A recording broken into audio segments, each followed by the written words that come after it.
It's funny. He's not doing anything, right? I know, but it has not been a fun 2.5 years. This is the start of working through it, though. Like you said, like it's been how long since you've been able to do this, right? I knew Yeah. what to do, so that's what He just needs some of the socialization. That's it. And is it just dogs that he generally reacts to? Okay. Cats. Cats, you said? Yeah, dogs and cats. Dogs and cats. Cat, dog.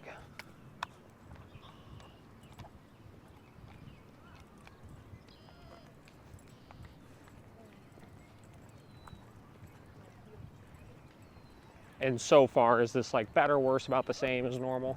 This is normal. Normal? Okay. He just forgets that he's healing every 5 seconds. He has this memory that goes away in 5 seconds. Yeah. Looks like we got our first dog up here.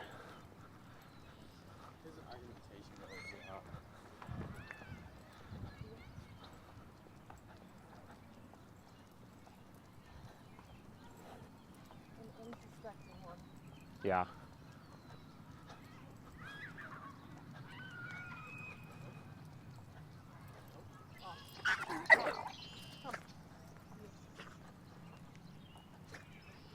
Is that kind of normal? Yeah. Is it usually worse than that or about the same? If the dog reacts back, it's bad. Got it. Worse than that. Okay. So we'll go up to about, I don't know, past this pavilion just a little bit. And then we'll talk about some adjustments we're gonna make. I mean, it doesn't look bad, right? Like you were saying, like he knows what heel is, but he's just kind of breaking it a lot, right? And you're able to get him back into position every time, but he's just making the mistake, you know? Yeah.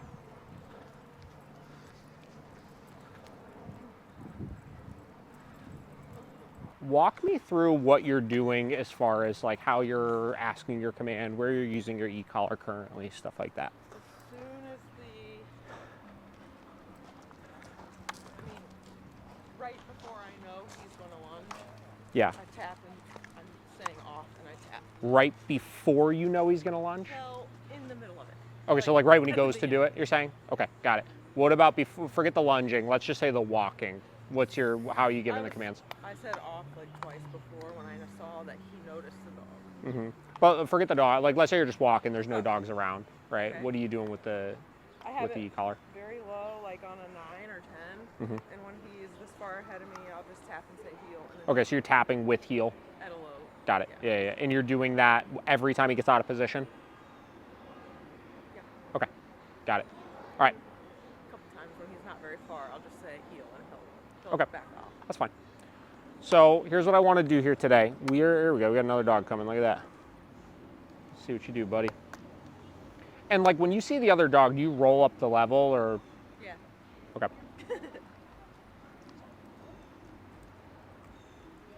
Look at you. Good job, buddy. Good boy. Okay, so the reason why I asked that question as far as like walking me through where you were giving the corrections, stuff like that, is because I'm assuming some of the squeaks he made when he stopped reacting was getting a correction, obviously. But outside of that, I couldn't tell at all where he was getting any corrections, right?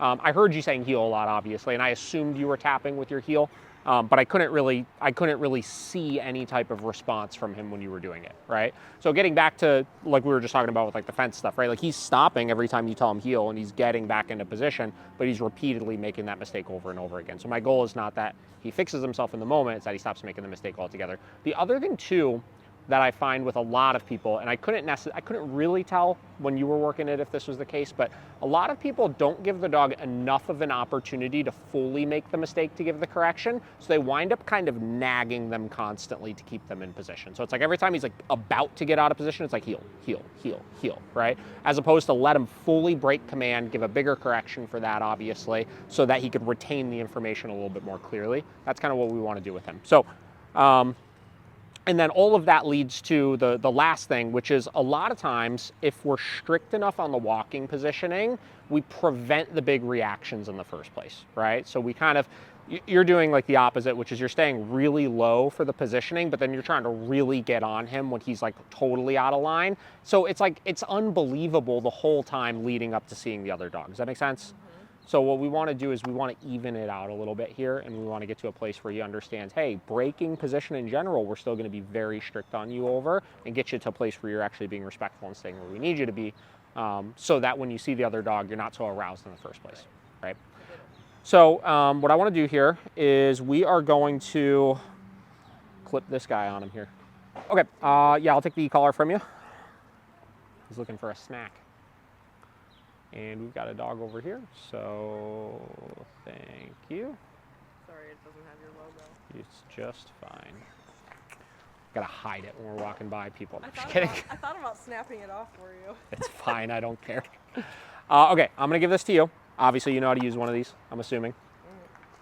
It's pretty straightforward, right? Wait, is this stop? That locks it, yeah, and then when you let go, it goes, right? So the goal here is that we don't wanna lock it. Right? I want to keep him in a place where he stays with you because he knows he's supposed to stay there, not because we're physically holding him there. But we still have the ability to lock it in case we lose control over him, right? What this forces you to do is this forces you to have really good timing with your markers and make sure that you're using the e-collar effectively enough. Because a lot of times if we are too low on the e-collar, we'll resort to needing to give like little pulls on the leash, which those are really what's keeping him with us, not so much the e-collar corrections, right? So what we're gonna do in a second here, as soon as this dog comes by, is you're gonna tell him heel. We're gonna start walking, obviously. As we're walking, what I want you to do is, yeah, I can hold that for you.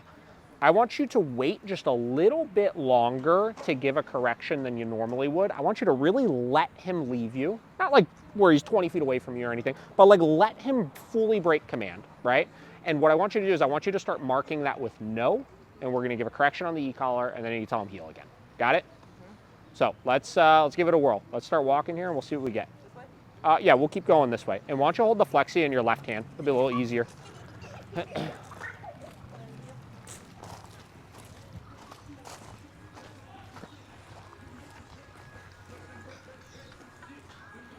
And still create some distance as you're passing these dogs. So maybe go off into the gravel a little bit.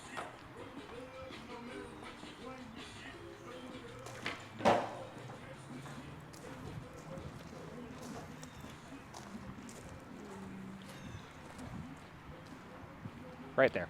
No. Perfect. So that correction I just gave him was a 41. Right? So 20 ain't too high for him. I wonder if it's because I moved it down. Does it matter? It doesn't really matter. Everything's situational, you know what I mean? So like, yes, like sometimes 20 is a little bit high in certain situations. Like I'm sure if you just hit 20 hanging out in your house, Right. like it's gonna seem a lot more dramatic than if you hit 20 here right now, right? But I really, I tell everybody, like don't even look at, if I could get one of these e-collar skins that covered up the screen, oh my God, I would buy 1,000,000 of them because people are too worried about the people are too worried about the number, you know, instead of watching their dog's reaction to the correction and just adjusting solely based on that, right? Now, especially given how much training you've done with him up until this point, you should not need to give very many corrections, right? We're probably gonna give 1 or 2 bigger ones for breaking position, and he's just gonna be like, oh, okay, I'm supposed to stay here, right? The consequences are motivating enough. I want to avoid them moving forward. We're seeing that reduction in the amount of times we need to use them in the first place, obviously. And notice we didn't even let him fully start reacting, right? As soon as he started drifting out of position, we were able to give that correction, obviously, when he passed the other dog, which is what prevented the reaction in the first place, so. And like, even though he's a little bit ahead right now, still wait until he like commits to making the mistake. like that. Not quite yet. Not quite yet. He's on the border. He's on the border, but not quite yet. We'll see as we pass these people. If you see him leave position to drift over, we'll tell him no for that.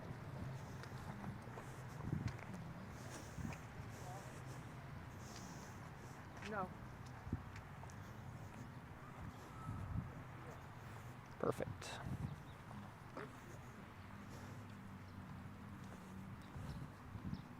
He does like to greet people. Yeah.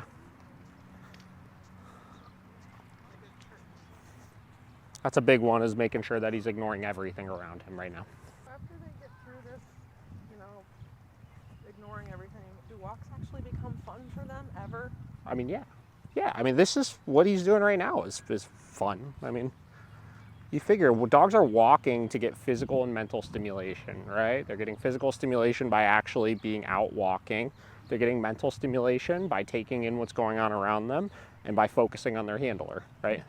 I mean, there's different things we do to provide, obviously, outlets for our dogs. The walk is, like I said, more of a for controlled purposes.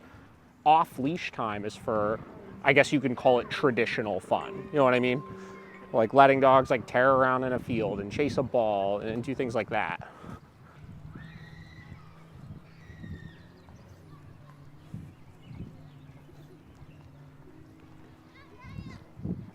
Right there.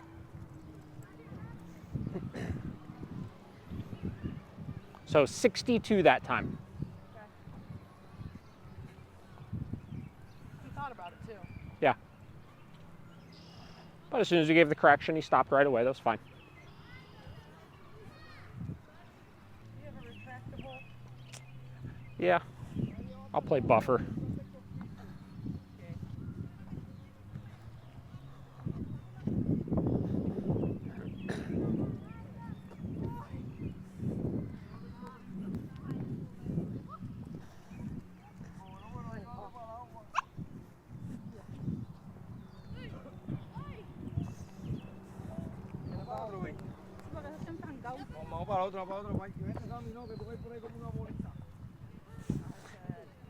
Does he have a reactable? Says the person with the reactable.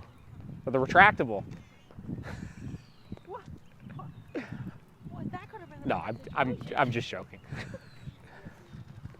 Here, let's go walk over by this German Shepherd. You don't have to go super close, but we'll go a little ways that way. Because we're in the grass. I know, a lot of times they see that as a cue to cool it. Look at that. Not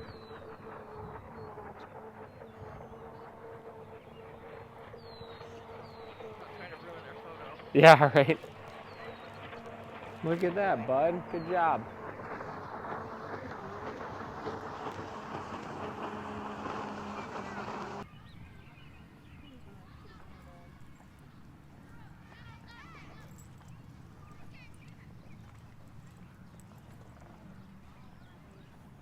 Much better. So you can see that time a little bit of avoidance, right? Here, let's wait here. There's a dog getting out of the truck.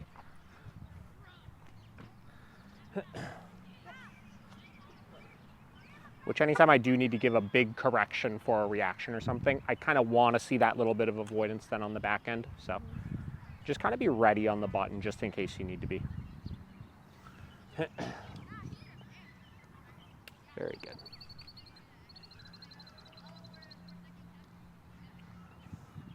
That is a hoppy guy. All right, so what? Yep.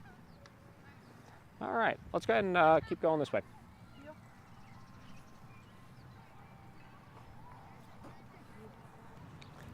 I'm trying to get you to kind of loosen up your parameters a little bit, right? And then be much more firm on enforcing those looser parameters. Okay. I got that. Like I said, the more committed of a mistake you catch and the more firm you are on that mistake, the easier it's going to be for him to retain that correction and learn how to avoid it moving forward.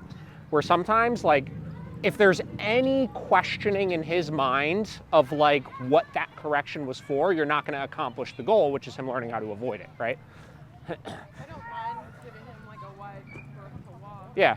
But Well, I don't want too wide of one, right? Like, I still want him in your bubble with you, yeah. but like really, you know, I want you to feel very confident that like he has absolutely left you. Like, he clearly knows what he's doing when you give that correction.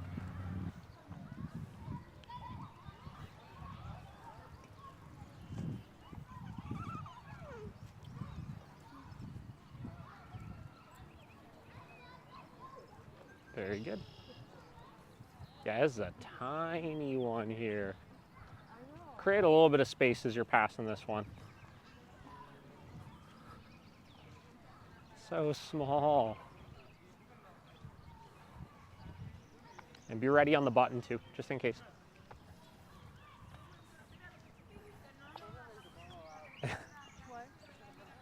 That's like not even a real dog. Like you're literally just not real. What are your thoughts on me warning him when a dog's coming? Like Don't do it. Sometimes I do just so he's less startled. No, I wouldn't do it.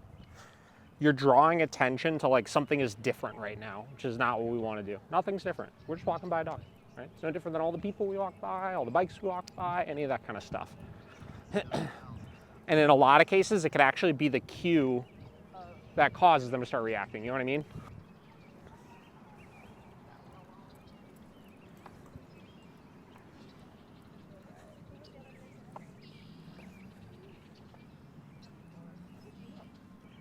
I mean, that's what we want every time, right?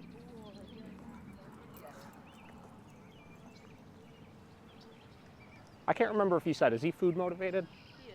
And do you bring treats with you usually? This is his dinner, yeah. Perfect. Okay, so what I want you to start doing now is start adding in when he has a successful pass by like that. On your yes marker, you could start giving a couple of rewards after that. Okay. A lot of times I like to do it in like 2 sequences. So sequence 1, let's make sure we get past it first, right? Once we've got past it, yeah, heck yeah, reinforce. Tell him, yes, that is exactly what we want you to do. I just always like to make sure that I'm not using the reward to try to prevent him from reacting. You know what I mean? Oh, yes.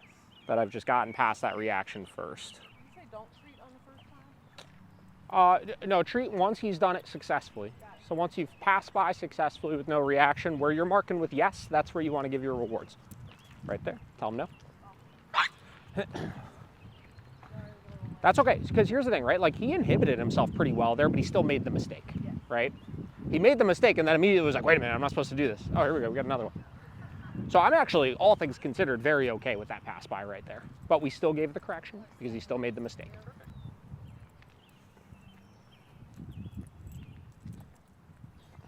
But it was mostly not so much. Perfect, yeah.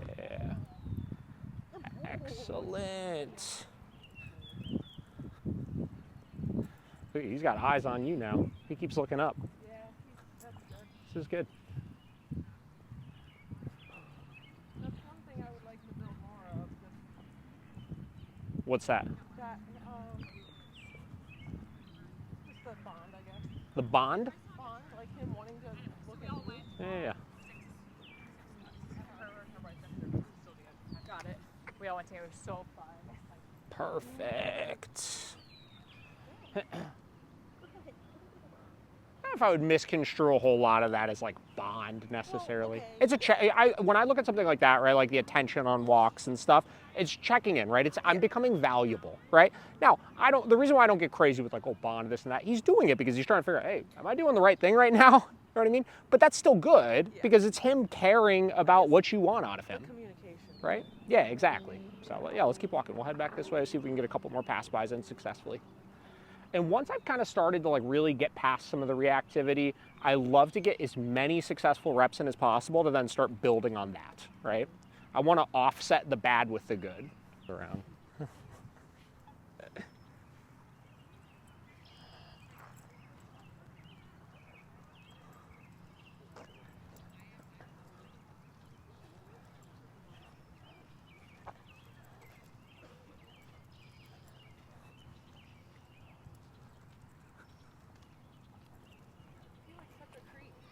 Yeah, go ahead and reward him for that.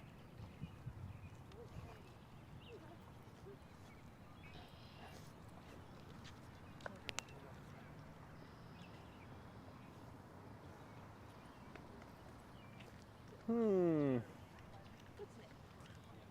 pretty good. 2 things, right? It's always clarity or motivation, right? Because here's the thing, I don't think if you would have changed nothing about what you were doing, but just increased your level, it wouldn't have gotten you anywhere, right? The key is 2 things. 1, giving the freedom to make mistakes, right? Instead of trying to nag him to stop him from making the mistake. And then 2, being very firm on the expectation then that we're holding him to. And that's what's got him doing so well. I mean, he was literally between a 65 and 100 for the whole walk. I mean, like, it's just like he knows what to do. I mean, that's why he's doing it so well right now. It's just the accountability, the true accountability has not been there, you know? And that's why, like I said, I was pushing back on like the backyard and stuff. Like, I would literally would have this at 100 and just stop it immediately, you know? Because like, as well as he did today, you should be able to get past that so fast. Because like I said, we don't want to see just stopping the behavior. Because the first couple pass bys you did when I was just walking you, he stopped when you corrected him, right? But it was like, because of everything else that was going on, he did it again the next time. Right. Then he did it again the next. You know what I mean? Like it wasn't preventing it long term, and likely because he probably, one, wasn't motivated enough by it, and two, wasn't clear enough for what that correction was for, because we were letting a lot of the other stuff slide still, right? So I want to see him like this. I want to see those pass bys look like they just looked when we were just walking him like that, and that's going to come from giving that freedom. So let's say you're not using a flexi, obviously, and you're using this. I don't mind getting one. It's up to you, right? Like whatever you're comfortable with, obviously. The reason why I like the flexi is because it breaks the human habit to want to do this. Oh, yeah. You know what I'm saying? Like when you're walking and you're on a short leash, gosh, it's so easy to just like pull, right? And then we're not correcting, and then we're letting him get away with pulling into the leash, which is going to increase his frustration and make him more likely to then react, right? So the flexi forces you to not be able to do that, right? You could try to do that all day long, and it's not going to do anything, right? So I think it's really great for retraining the human in a lot of cases.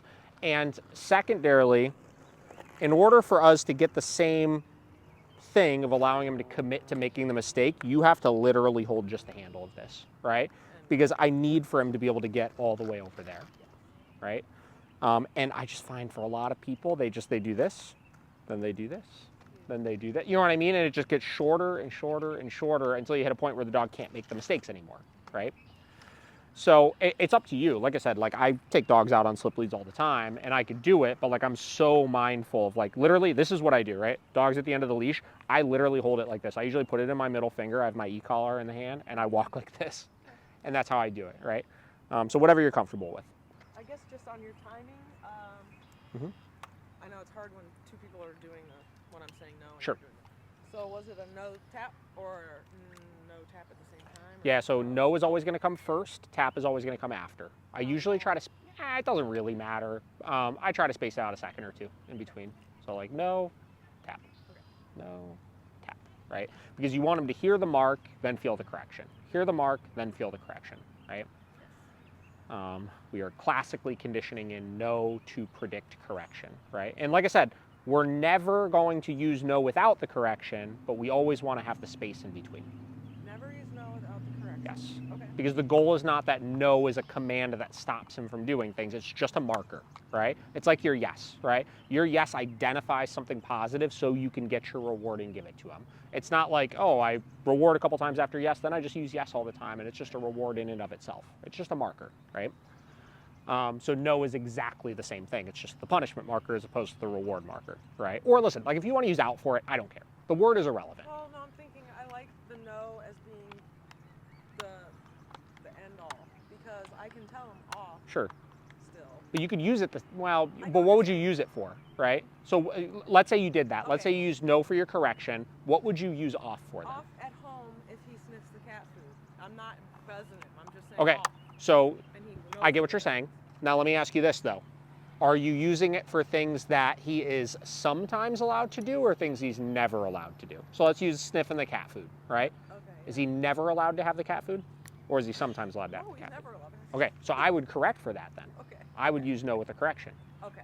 Because, right, the goal is not that when I say off, that so- he stops messing with the cat food. The goal is that he stops messing with the cat food altogether. When we're on the couch and he's on my lap and I'm trying to work, Mhm. I tell him off because I don't want him on me right now. But he's allowed to But he's sometimes allowed do it. to. That is an appropriate use of it. I understand. Yes, because that's a command. Like, it's no different that I use off with my dogs.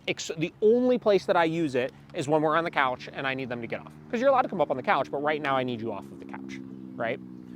So that would be off is a command, right? It means to do something specifically. But in the context you're describing, you were actually describing two separate expectations. You know what I mean? One is stop sniffing cat food. One is get off the couch. Those are two different meanings, right? So yeah, just always ask yourself that question. If you're going to use anything other than no, right, and no will always be paired with the correction, you have to ask yourself the question: do I want him to sometimes be able to do this or never be able to do this, right? Another example, right? If I throw a ball and my dog catches it and I want them to release it, I would tell them drop for that, or out, or whatever you're gonna use for it, obviously, because you're sometimes allowed to pick up the ball, but right now I need you to let it go for me. Let's say I'm walking down the street and there's a chicken bone on the ground and my dog goes to pick it up. I would use no with a correction for that, not out, because even if he spit it out when I said out, nothing about that told him don't do that next time. Correct, yeah. Does that make sense? Yes. So that's He is just the the differentiation you need to make. chicken bone eater off the sidewalks you will ever meet. Because your level's not high enough and you're not catching it with no and a correction, right? There we go. We got a little dog coming here. We'll get another little. We'll just hang out here, obviously, as they come by. But like, I'm just such a proponent. Like, work smarter, not harder, with some of this stuff. You know what I mean? Like, don't make it so complicated. Focus on just, do we want him to not do this thing, or do we want him to do this thing? And then just guide the decision making from there, right? Ooh. So go ahead and grab a reward and give it to him, since he marked with yes there. Beautiful. Get another guy here. We'll see where they're going.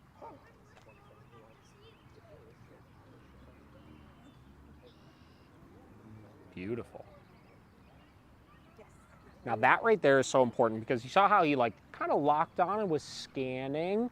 That's a common place we'll see people immediately start trying to either correct their dog or interrupt their dog.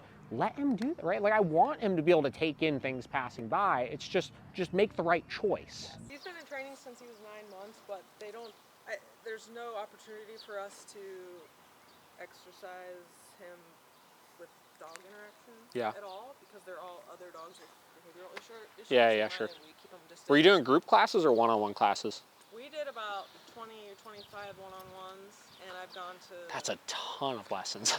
20 group classes. They're every Saturday. Yeah. So tell me, like, what are the issues you feel you haven't been able to kind of overcome? Zero impulse control for dog aggression, and dog aggression. And like dog aggression when he's actually socializing with other dogs, or do you mean like That's leash not reactivity? And is that because he's very leash reactive, or? He's reactive. On leash, off leash. Got it. Across the street, like Yep. barrel rolls, like biting me if I'm in between him and another dog that he wants to get to. Yeah.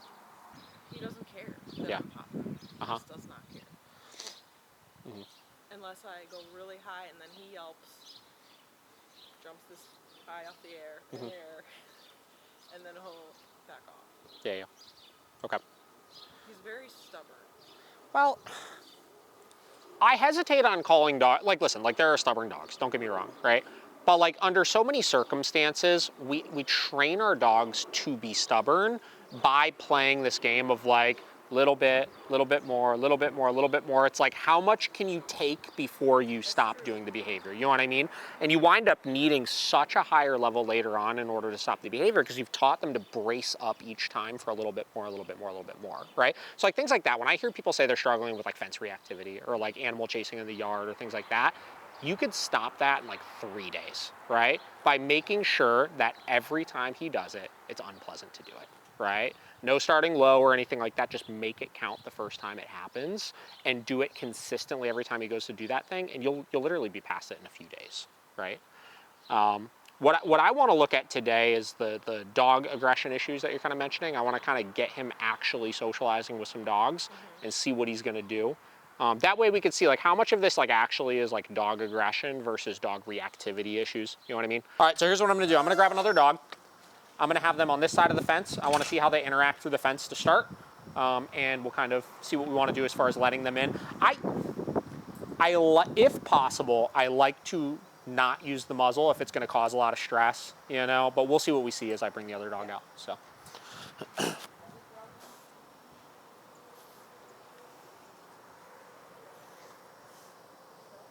He said, I'm paying attention to you. So we'll give him a minute here, see if he comes over or not. Your only rule right now is just ignore the dogs. So don't give him any, you know, attention or talk to him or anything like that, obviously. You can see him already shaking a little bit.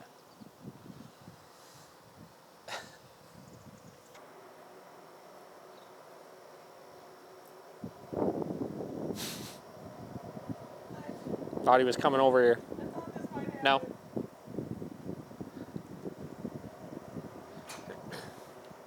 All right.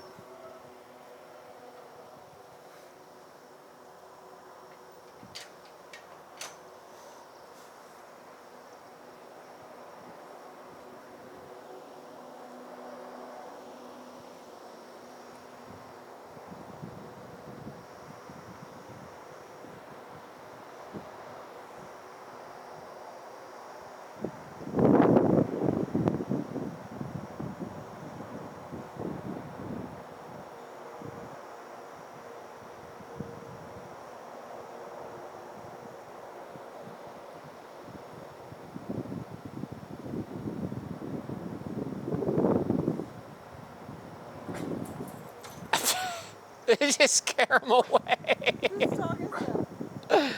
This is a new dog who just got in here. He could be a bit of a weenie with new dogs sometimes too, so.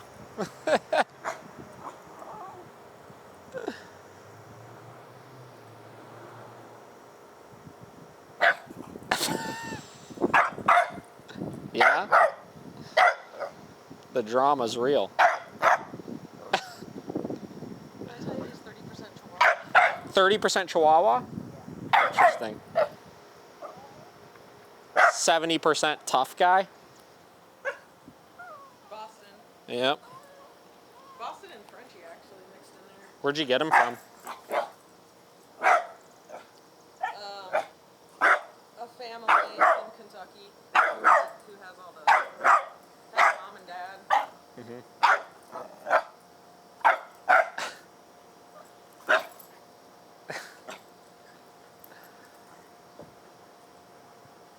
The one good thing I noticed when his tail is usually wagging. Yeah, that's just arousal. Doesn't mean anything good or bad. Just means they're stimulated, that's it. So definitely not aggression, right? If he wanted to attack another dog or something like that, he would. He's just nervous. I mean, you could tell. That's where that like quick little standoff move that they do to try to kind of back the dogs away and stuff. It's just fear, right? So, you know, I look at stuff like this and, you know, initially, obviously we need to make sure that he learns to ignore other dogs out on the walk and stuff. But some of this is a socialization issue, right? He needs to learn how to interact with other dogs. So. The first time I noticed this was when he was 6 months. Yep. So Not uncommon. I don't know if it was an experience or if it's just in his. Mostly just fearful genetics, you know? Because you can see he keeps doing the like standoff bark, but then he gets curious and tries to like sniff in a little bit. It is a lot different for walking. Well, that's the reactivity, right? Because clearly he has an issue with other dogs, right? So on the leash, he's going to do everything he can to proactively make those dogs go away. And a lot of times that means they intensify the behavior because they don't want the interaction to happen in the first place. And then tack onto that the fact that they're trapped on a leash in their mind. It just makes everything worse. So, yeah, like I said, this is going to be a two-part approach to working through this. Obviously, one, socialization. We got to make sure we get him more comfortable around other dogs. And then two is just making sure we're holding his training to a higher standard in the presence of other dogs. So.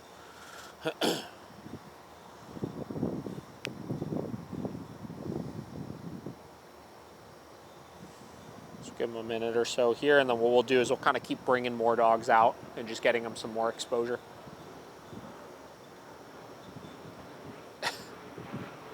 He said, "You see this guy right here?" He's a mom's boy. I said, "Do you see this dog?" Yeah. Unfortunately. Yeah. That's not something I love.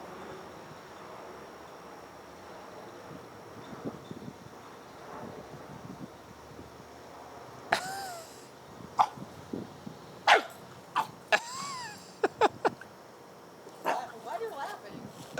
It's funny. He's not doing anything, right? I know, but it has not been a fun 2.5 years. This is the start of working through it, though. Like you said, like it's been how long since you've been able to do this, right? I knew Yeah. you, so that's what You just need some of the socialization. That's it. he does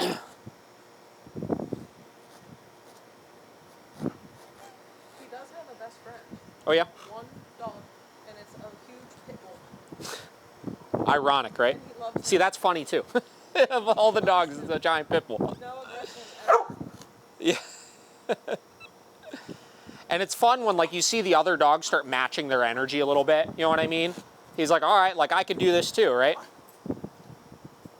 And dogs like him need this. They need other dogs to push them out of their shell a little bit, right? That's what we need, and I have no place to do it. Yeah. It's tough because you need the right dogs for it, obviously. I'm not going to ask my friends Sure. Yeah. to do this. The biggest thing I look for when I'm first assessing like social skills of other dogs is like I said, is it aggression or not, right? Aggression to me is like intent to do harm, right? Okay. Which clearly that's not happening, right? The second thing is like when they do get fearful and set their boundaries like he's doing right now, this is his signature move, is this paw that he's doing, is like how much concern is there that there's going to be any type of bite, right? And like you could see with as much pressure as this dog is putting on him right now, like there's no intent behind it. You know what I mean? Now that doesn't mean it couldn't escalate and turn into it by any means. Like we're always mindful of it. But so far, so good as far as all of this is concerned.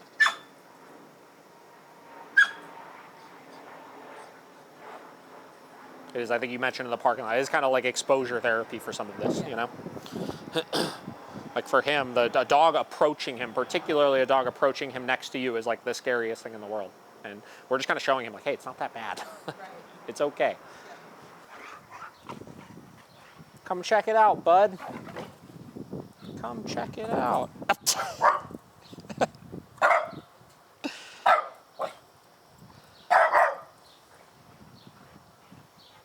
Come check it out.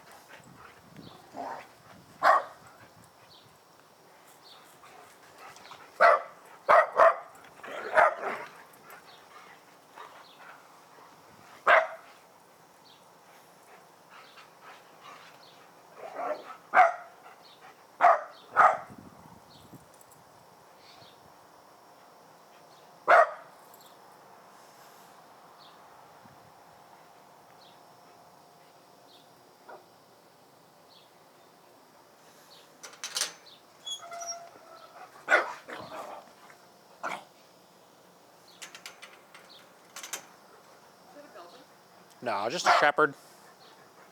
Long-haired shepherd. I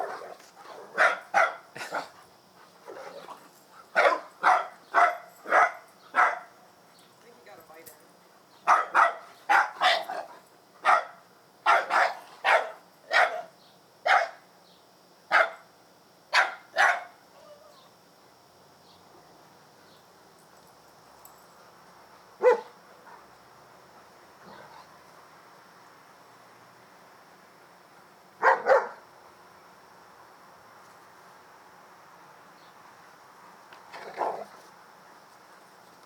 These two are the absolute best of buddies.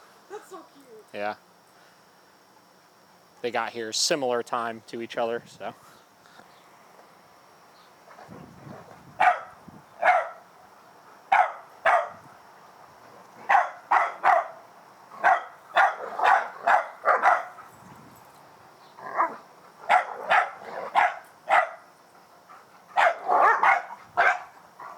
And even those, like, they're such half-assed little bite attempts. Like, that's nothing that I'm concerned about there. He's leaving you a little bit more now, though, right? He's kind of, you see, he's kind of turning into some curiosity where he's going off and sniffing things. Usually the turning point for me is when I start seeing the dog use their nose a little bit. That's a very good sign. Like they're not so fixated on Yeah, because that's a problem, is like so many dogs, they just like visually fixate and then like launch themselves at things. Where when I start seeing it turn into them sniffing, they're kind of engaging a different part of their brain at that point, so.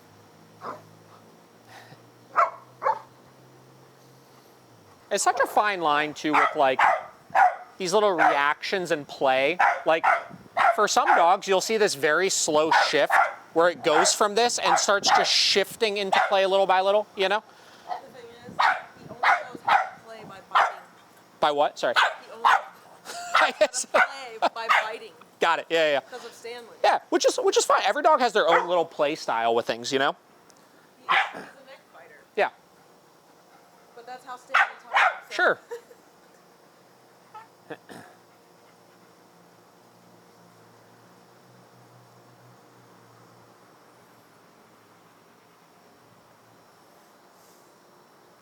So we'll give them a few more minutes, and then what I'm going to do is put them away, and we've got a couple smaller dogs I'll bring out and see how he does with them. Yeah. A little curiosity a minute ago there, you saw? It's like, wait, you're not the right person. Yeah. But you can see, even though he's still reacting, he's loosening up a little bit.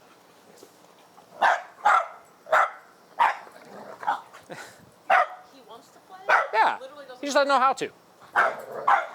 And he keeps flipping between like, He's flipping between like curious, nervous, curious, nervous.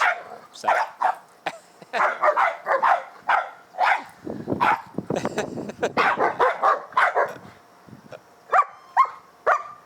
can see how this would be very bad though. Yeah. If we meet another dog like him. Oh, for sure. Yeah, yeah. Obviously, you got to know and vet the dogs that you're going to socialize with. So.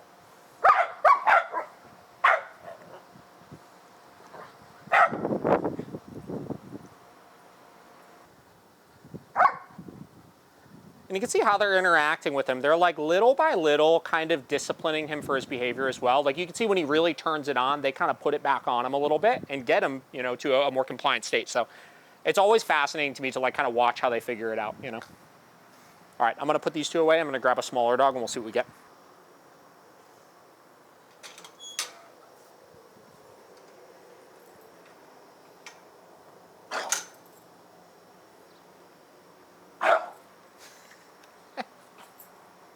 A little more confident, you could tell with this one.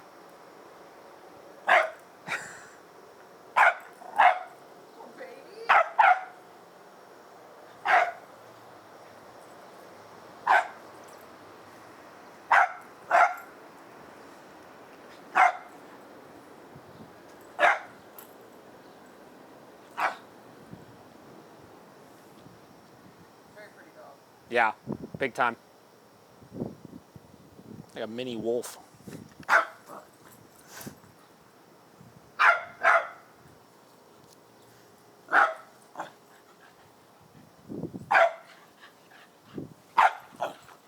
It's like, where do I stand?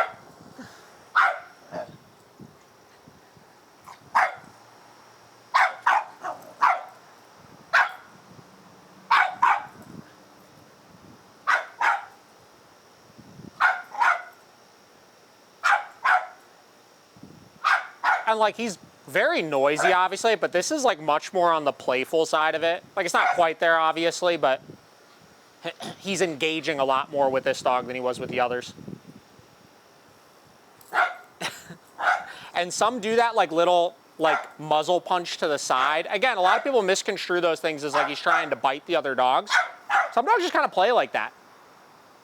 Looks like a nipping to me, but Yeah, but again, keep in mind, nipping is a part of play with a lot of dogs.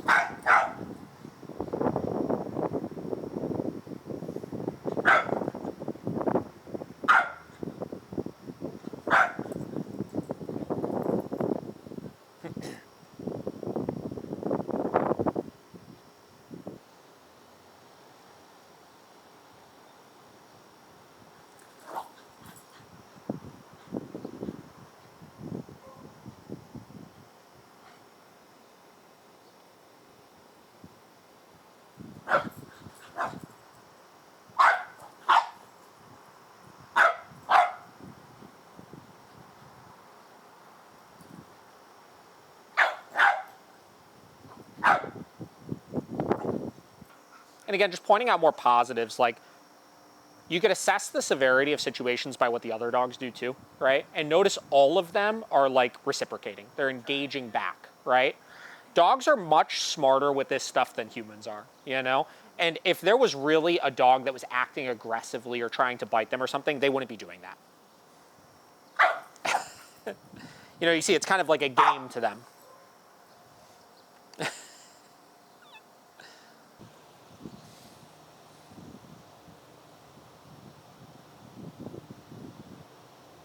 Yeah, Leonard, that was pretty good. Give you one more minute. Just takes a couple times of doing this. You gotta realize they aren't going away. also he's exhausted. Yeah, sometimes you use that to your advantage with some of this, you know?